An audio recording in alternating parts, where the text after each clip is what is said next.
Ya, selamat hari Minggu, selamat datang lagi di ibadah online kita bersama. Saat ini saya yang dapat kesempatan untuk bisa berbagi bersama Bapak Ibu.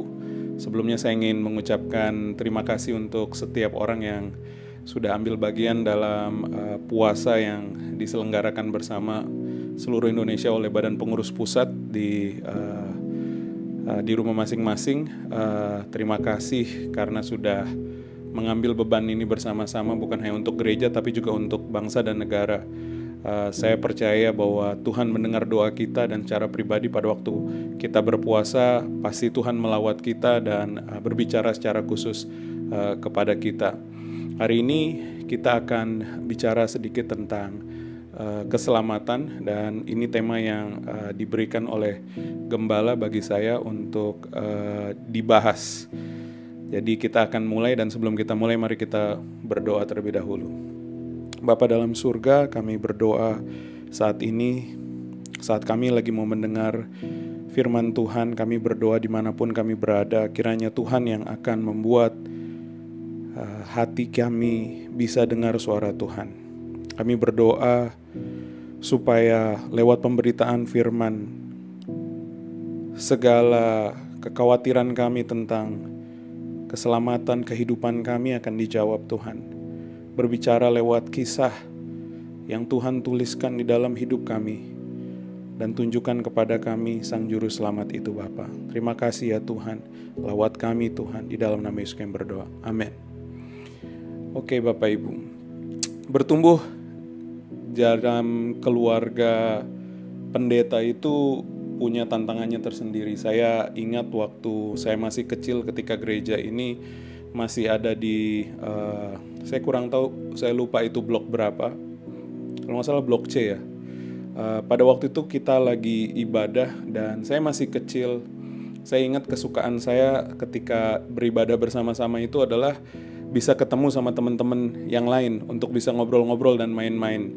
Dan pada waktu itu itulah yang saya buat. Saya main sama teman-teman saya lari-lari, dan hal itu bikin orang tua saya kayaknya nggak tahan, dan dia nggak kuat untuk mendengar keributan yang lagi jadi. Dan pada waktu itu mama saya marah sekali sama saya, dan dia panggil saya sambil marah, dan dia mencubit saya. Dan aduh, itu cubitannya sangat sakit sekali, dan saya disuruh duduk. Pada waktu itu saya bukan hanya menahan kesakitan, tapi saya juga harus malu karena karena orang lain ngelihat sekarang saya udah nggak lari-lari lagi, dan saya cuma duduk dan mungkin menahan nangis. Karena memang di budaya Indonesia sudah biasa bahwa kita mengajarkan kepada anak-anak kita bahwa kita jangan nakal, karena kenakalan itu akan bisa membawa malu kepada orang tua, pelayanan juga, atau pekerjaan orang tua, bahkan juga dengan Tuhan. Saya ingat juga ada kisah lain pada waktu saya masih SMA. Waktu itu kita lagi sedang Natal di gereja. Saat itu gereja belum direnovasi dan kita masih pakai gedung yang lama. Dan ibadah sudah selesai. Waktu itu saya kayaknya saya sedang berlari ke atas dari bawah. Dan waktu itu orang sedang makan di bawah seperti biasa. Ada jamuan makan, dan dengan tidak sengaja saya menyenggol ada minuman, kalau nggak salah itu di aqua gelas, mungkin itu isinya sirup, dan itu tersenggol tidak sengaja mengenai orang yang sedang duduk di bawah. Dan ketika bapak itu kena airnya, dia langsung berdiri melihat saya dengan marah. Dia bilang, "Untung anak pendeta loh. Kalau bukan." Ketika saya dengar kata-kata itu, saya malu sekali.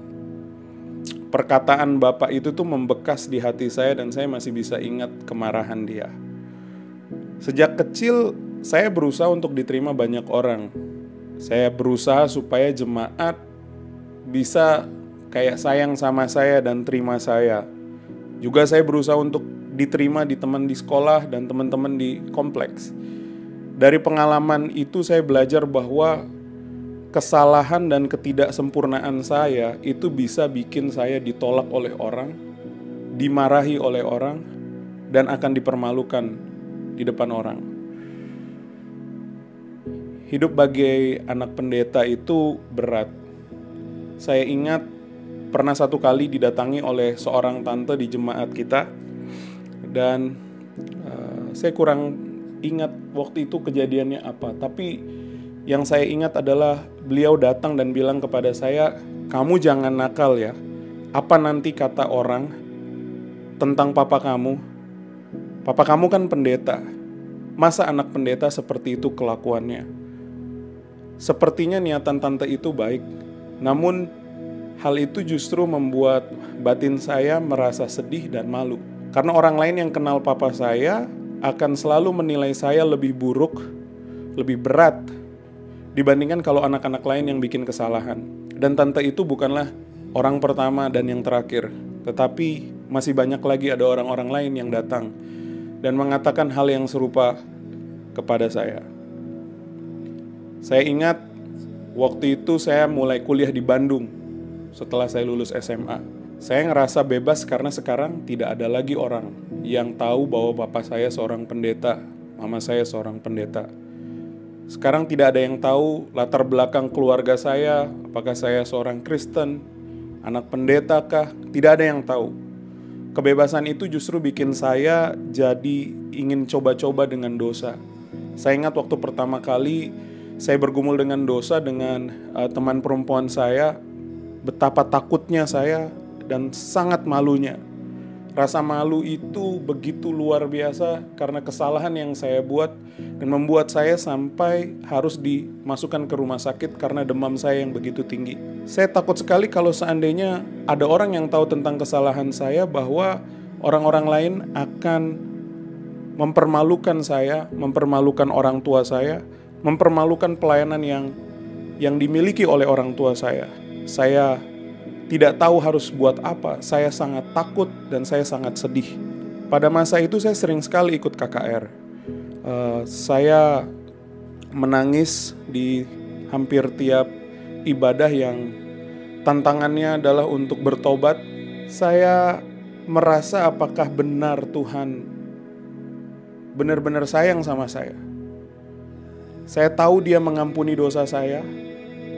Tapi pertanyaan saya adalah, apakah Tuhan mau menerima saya yang sudah mempermalukan Dia?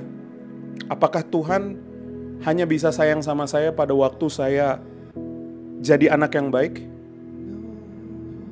Bagaimana kalau saya tidak menepati janji saya kepada Dia? Apakah Dia masih tetap sayang kepada saya?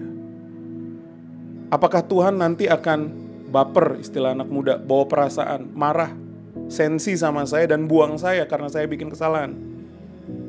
Dari kecil saya belajar kalau saya tidak bisa mempertahankan kelakuan baik, biasanya orang akan kecewa sama saya dan mereka akan ninggalin saya. Saya pikir kayaknya Tuhan juga akan melakukan hal yang sama dan Dia akan tolak saya. Apalagi saya merasa saya tidak mampu berubah. Saya udah berjanji berulang-ulang kali, tapi takut ditolak. Saya takut nanti akan mempermalukan Tuhan berulang-ulang kali. Yeremia 31 ayat 33 sampai 34. Tetapi beginilah perjanjian yang kuadakan dengan kaum Israel sesudah waktu itu. Demikianlah firman Tuhan. Aku akan menaruh Tauratku dalam batin mereka dan menuliskannya dalam hati mereka. Maka aku akan menjadi Allah mereka dan mereka akan menjadi umatku. Dan tidak usah lagi orang mengajar sesamanya atau mengajar saudaranya dengan mengatakan, "Kenalah Tuhan," sebab semua mereka besar kecil akan mengenal aku. Demikianlah firman Tuhan. Sebab aku akan mengampuni kesalahan mereka dan tidak mengingat dosa mereka. Yeremia 31 ayat 33 sampai 34. Saya ingat pertama kali saya berani terbuka tentang rahasia saya kepada orang lain. Dan ini adalah rahasia yang paling memalukan yang saya ceritakan. Kejadiannya itu sekitar 15 tahun yang lalu. Anak-anak muda kami itu lagi berkumpul di lantai 2 rumah misionaris di Kemang Pratama. Saat itu persekutuannya luar biasa. Enak karena kami dikasih makanan-makanan yang luar biasa. Ada brownies coklat, ada kue cinnamon yang sangat enak sekali. Dan ketika itu kami pisah kelas. Yang laki-laki naik di atas dan yang perempuan ada di ruang di bawah. Dan kami ada materi pemuridan yang kami bahas pada malam hari itu. Dan salah satu pertanyaan yang dilontarkan pada malam itu adalah, apa yang menjadi masalah terbesar kami? Dan yang dimaksudkan tentang masalah terbesar itu adalah rahasia terbesar yang kami miliki dan coba kami tutupi. Saat itu yang pertama kali mulai terbuka adalah misionaris tersebut, pendeta itu. Dan ketika ia pertama kali menceritakan, kami semua terkejut karena ini baru pertama kalinya dalam kehidupan kami semua. Ada seorang pendeta, misionaris, orang yang kami anggap sebagai orang yang kudus, berani menceritakan tentang pergumulannya yang menurut saya itu adalah pergumulan yang kami semua alami. Pergumulan yang kami coba rahasiakan. Karena kalau orang lain tahu, kami tahu bahwa nama baik kami akan rusak. Dan akan membawa rasa malu ke dalam hidup kami. Dan satu persatu pun anak-anak muda yang ada di situ mulai bercerita. Dan saya terkejut sebenarnya karena baru pertama kali saya mendengar bahwa yang lain punya masalah yang sama dengan saya. Dan pada waktu saya mulai menceritakan tentang rahasia saya kaget karena pada waktu itu yang saya nantikan adalah sebenarnya rasa malu. Bahwa orang lain yang dengar suara cerita saya itu akan menolak saya. Bahwa mereka akan menyatakan bahwa saya ini tidak diterima. Bahwa saya ini tidak layak lagi untuk jadi teman mereka. Tetapi justru yang jadi adalah sebaliknya. Bukannya saya ditolak, tetapi saya malah diterima. Bahkan pendeta itu sampai juga berkata bahwa Tuhan sayang sama saya. Bahwa semua dosa saya udah ditanggung sama Tuhan. Secara pribadi meskipun ini kabar yang mungkin buat orang lain kayak biasa saja, bagi saya ini aneh. Karena ini diberitahukan justru sesudah saya memberitahukan kesalahan yang menurut saya ini fatal sekali dalam kehidupan saya. Ini seperti bertentangan, berlawanan dengan apa yang saya percayai tentang figur Allah dan bagaimana cintanya yang seharusnya kepada orang yang berdosa. Saya tahu bahwa di dalam Alkitab dituliskan, dan saya udah pernah dengar berapa kali bahwa Allah mengampuni orang berdosa. Tetapi saat itu saya bertanya, apakah dia bakalan sayang saya selama-lamanya? Apakah yang bakalan jadi seandainya sesudah malam itu berakhir, saya jatuh lagi? Tapi karena saya sedang bersuka cita, saya tidak memikirkan hal itu.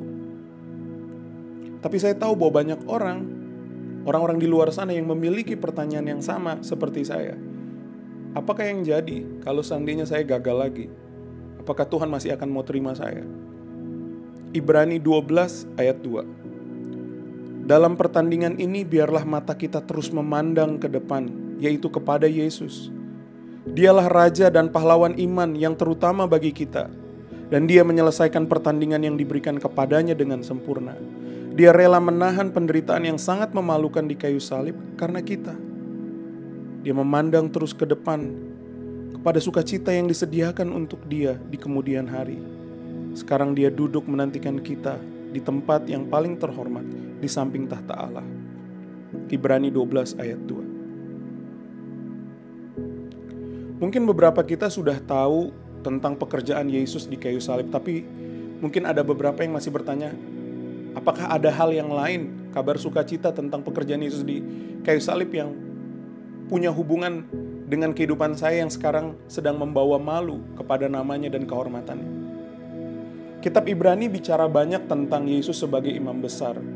Dan bukan sekedar imam besar yang biasa, ia adalah imam besar yang agung. Yang menjadi pengantara kita dengan Allah. Ia adalah imam besar agung yang sempurna karena dua hal. Yang pertama, dia adalah imam besar yang sempurna karena ia tidak pernah berdosa. Dan dia hidup untuk selama-lamanya. Jadi dia tidak perlu digantikan. Dia juga imam besar yang agung karena dialah yang membawa kepada Allah suatu korban yang sempurna, yaitu tubuhnya sendiri. Kematian Yesus dan pengorbanannya di kayu salib merupakan korban yang sempurna, atau bisa dikatakan yang ultimate, yang terutama.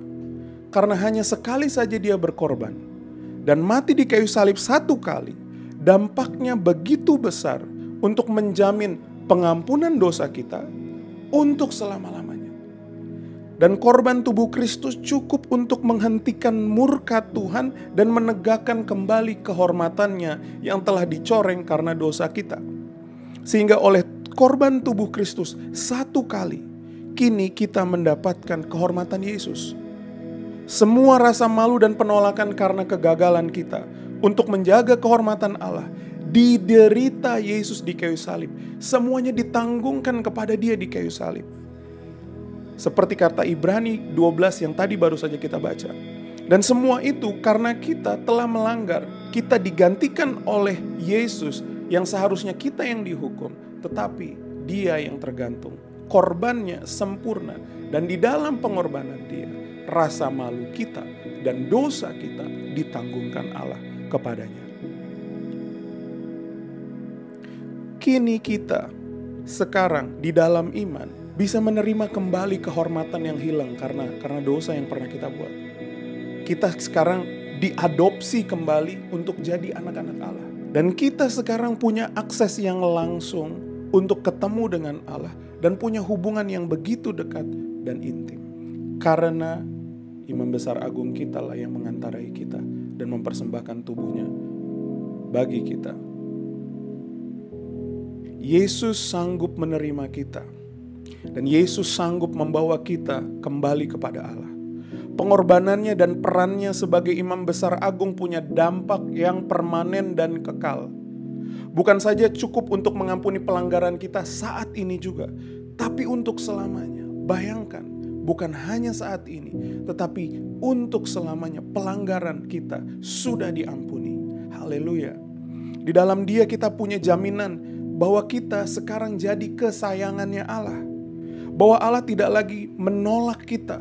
Allah menjamin bahwa diri kita diterima karena pengorbanan Kristus.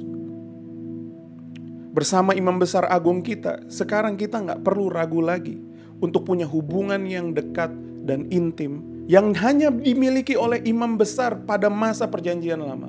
Kini kita juga mempunyai hubungan yang begitu dekat. Karena Yesus, Imam Besar Agung kita, telah memberikan jalan dan akses bagi kita untuk langsung bertemu dengan Allah dan menikmati kehadirannya. Mungkin Bapak Ibu pernah bertanya, apakah saya pernah di dalam kehidupan saya mempertanyakan, benarkah korban Yesus itu cukup untuk membuat saya bisa diterima oleh Allah? Saya ingat pada waktu malam itu, di rumah misionaris yang tadi saya ceritakan, saya membuat janji pada malamnya. Saya bilang bahwa Tuhan, terima kasih karena saya diterima sama Engkau. Saya tadi udah mengaku dan sekarang saya senang sekali karena saya bisa diterima. Tuhan, saya janji tidak akan berbuat dosa lagi. Saya tidak mau ditolak oleh Engkau. Saya nggak mau lagi ngerasa takut untuk bisa datang sama Engkau, Tuhan. Dan saya tidak mau lagi menyembunyikan dosa saya karena malu. Dan malam itu berganti, hari berganti, minggu pun berganti. Hal yang tidak saya duga dan saya sangka adalah bahwa akhirnya saya jatuh lagi ke dosa yang sama. Hal itu bikin saya sangat takut. Kali ini berbeda sekali. Pada malam hari ini saya begitu malu sampai saya tersungkur di bawah dalam kondisi berlutut dengan muka menghadap ke lantai. Saya begitu takut sekali untuk ditolak karena saya sudah mendapatkan penerimaan Tuhan. Sekarang saya takut sekali. Tidak ada yang bisa saya buat untuk bisa diterima lagi karena janji saya terbukti palsu. Akan tetapi kasih Bapa yang begitu luar biasa. Saya rasakan. Saya mulai bisa mendengar suara Bapa yang memanggil saya untuk datang kembali. Ini sesuatu hal yang aneh. Karena saya tahu bahwa saya tidak setia dan bahwa ketidaksetiaan saya seharusnya diganjar dengan penolakan. Sampai-sampai dia harusnya nolak saya, tetapi tidak. Malam itu terjadi mujizat. Dan saya mulai melihat dan mendengar bagaimana di hati saya Bapa itu panggil saya untuk kembali. Bapak bilang bahwa Bapak tuh mau terima saya meskipun saya sudah gagal. Saya dengar bahwa Bapak akan tetap terima saya meskipun nantinya saya akan gagal lagi. Malam itu saya belajar, sampai saat ini pun saya belajar. Saya tahu bahwa darah Yesus cukup kalau dikatakan ampuh untuk bisa menerima saya, untuk bisa membawa saya kembali kepada Allah. Dan bahwa ketika saya percaya akan darah dan korban Yesus itu, Bapa berdamai dengan saya. Bapa tidak lagi marah kepada saya. Kasih-Nya menarik saya untuk bisa datang dan intim bersama-sama dengan Bapa. Korban Yesus cukup untuk memeteraikan keselamatan kita. Korban Yesus cukup untuk memeteraikan pengampunan bagi kita selamanya. Korban Yesus cukup untuk menegakkan kehormatan Allah. Korban Yesus cukup untuk menjamin kita punya hubungan dengan Allah secara intim tanpa takut ditolak Allah untuk selamanya. Korban Yesus cukup untuk menerima kita yang gagal berulang kali. Korban Yesus cukup untuk menerima kita yang tidak bisa setia. Korban Yesus cukup untuk mengubahkan orang yang gagal dan tidak setia ini menjadi karya yang indah dan mencerminkan kehormatan Allah. Pertanyaannya, sudahkah Bapak Ibu menerima dengan iman pengorbanannya? Jika belum, katakan kepada Yesus bahwa Bapak Ibu mau. Bagi yang sudahkah kita bersyukur tiap hari untuk karya korban yang Yesus buat, yang dikerjakan Yesus, yang membuat kini kita tidak lagi dituduh oleh rasa malu dan penolakan? Implikasinya adalah bahwa di dalam ibadah yang lagi kita lakukan ini, mari kita satu sama lain bagikan apa yang Tuhan sudah kerjakan di dalam kehidupan kita. Bapak Ibu mungkin bisa bagikan kepada anak-anak. Anak-anak mungkin bisa bagikan kepada papa mamanya tentang karya pengorbanan Yesus dalam hidup.